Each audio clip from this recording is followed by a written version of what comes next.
Pred nama je sezona sadnje luka i češnjaka, a osim kvalitetne pripreme tla, jednako je važno pravilno pripremiti i same lukovice.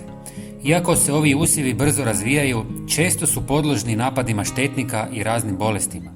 Kako biste osigurali zdrav rast luka i spriječili eventualne probleme, u ovom videu donosimo ključne savjete.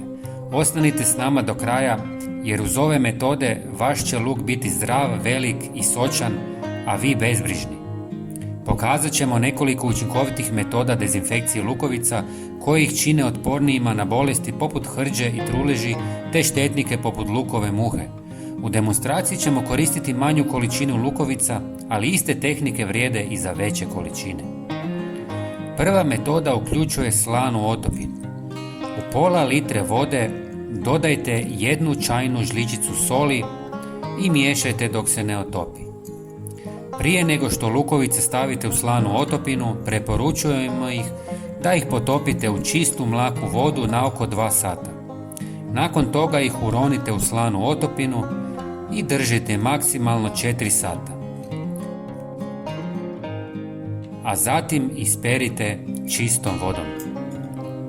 Druga metoda koristi drveni pepeo.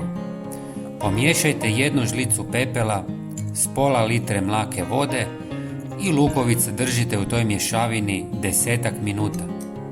Nakon toga ih izvadite i pustite da se osuše. Pepeo ne samo da dezinficira, već lukovice obogaćuje mineralima.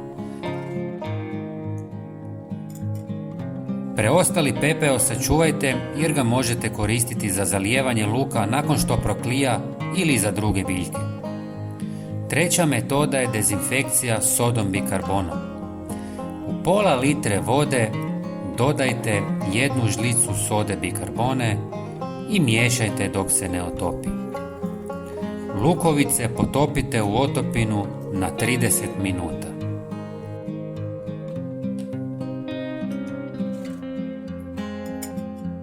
Također, izuzetno je važno birati kvalitetne i neoštećene lukovice za sadnju kako biste osigurali najbolje rezultate. Dragi prijatelji, pogledajte i naš sljedeći koristan video koji je upravo sada dostupan na vašem ekranu. Hvala na podršci i pozdrav!